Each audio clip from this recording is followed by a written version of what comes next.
Russell, good to see you. We're going to start with an important question. Is a trust a must? What every family should know about estate planning. When it comes to estate planning, trusts often sound complex or unnecessary, but depending on your assets and goals, a trust can be a powerful tool. So let's start big picture. What is a trust? A trust really is just a sort of legal device or entity that can hold certain assets. And there's a trustee, and that trustee is required to follow the instructions of what you write in the trust, even if you're not here anymore. Okay, so let's get into the weeds then. When does a trust make sense, and who might be better off without one? Sort of a twofold answer to the question, Aaron. One is sort of for most people, and the other is for wealthier people. Almost everyone can benefit from what's called a living trust. And what that means is your assets, your non-IRA assets are held in the trust. That can include your home and can have significant advantages when you pass away of making it easy for your family to sort everything out. And then on the other hand, for wealthier folks, there can be significant advantages to do different kinds of trusts via a reduction of estate taxes at the state or federal level. And there can be other benefits as well. Interesting. And what are the biggest advantages of using a trust, especially when it comes to probate, which I feel like is a dirty word for a lot of people, probate and control?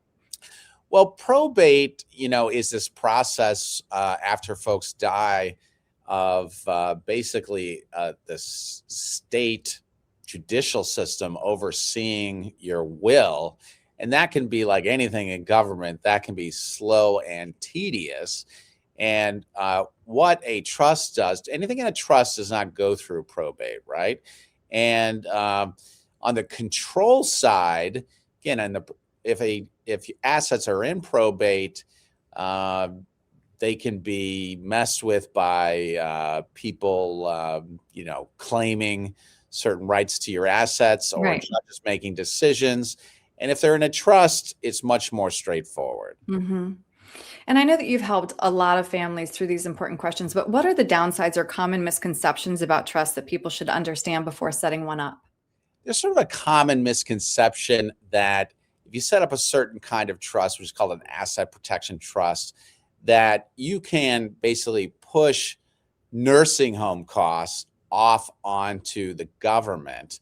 And what most people don't realize is that means that you're trying to get the government and specifically Medicaid to pay for you. And what I say to most folks is, hey, you don't really want Medicaid paying for you because that's a program for the indigent. And you don't really want to be treated like a poor person in a nursing home. Right. Really good point.